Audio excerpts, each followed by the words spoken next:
Blogger স্মৃতি পাপ্পির হলুদের এই আয়োজন নিয়ে সোশ্যাল মিডিয়াতে তুমুল আলোচনা ও বিতর্ক চলছে।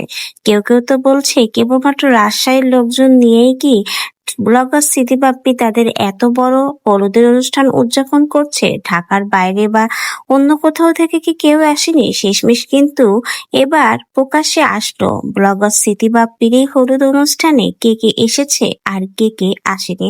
অনেক গুঞ্জন শোনা যাচ্ছিল নাকি স্মৃতি বাপ্পির বন্ধুর গ্রুপের থেকে কেউই আসবে না, কিন্তু দেখা যায় কম বেশি কিন্তু সকলেই এই হলুদের অনুষ্ঠানে এসে হাজির হয়েছে। বলতে গেলে সকল বড় বড় ব্লগারদের মেলাই হলো এখন স্মৃতি বাপ্পির এই হলুদের আয়োজন। স্মৃতি বাপ্পির হলুদের আয়োজনে দেখা গেছে সিয়াম তার স্ত্রীকে নিয়ে এসেছে, এছাড়াও তাদের বান্ধবী ইতিও কিন্তু চলে এসেছে। সকলে এসে কিন্তু তাদেরকে সারপ্রাইজ দিয়েছে। এমনকি দিশামণির মামা, দিশামণি, তার মা ডেইজি আপা প্রত্যেকেই কিন্তু স্মৃতি বাপ্পির এই হলুদ অনুষ্ঠানে আসতে অ্যাটেন্ড করতে ভুল করেনি। তার চেয়ে সবচেয়ে বড় কথা, জনি ভাইও কিন্তু তার গ্রুপ নিয়ে চলে এসেছে।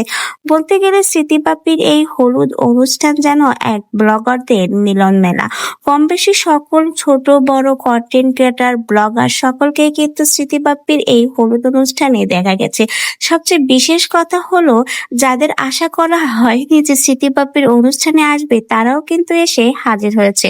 অনেকেই বলছে মুস্তারিন আপু কেন আসেনি, তাকে কি দাওয়াত দেওয়া হয়নি? কিন্তু ইতিমধ্যেই কিন্তু মুস্তারিন আপু রওনা দিয়ে দিয়েছে স্মৃতি বাপ্পির বড় অনুষ্ঠানে অ্যাটেন্ড করার জন্য। তাহলে বোঝাই যাচ্ছে কম বেশি সকল কন্টেন্ট ক্রিয়েটারদেরই কিন্তু দাওয়াত করা হয়েছে স্মৃতি বাপ্পির এই হলুদের অনুষ্ঠানে।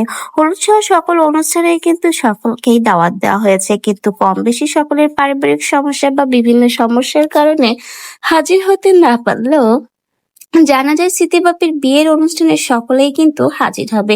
বোঝাই যাচ্ছে স্মৃতি বাপ্পির সামনের বিয়ের অনুষ্ঠানে বড় সড়ো ব্লগারদের মেলা এখন দেখা যাবে।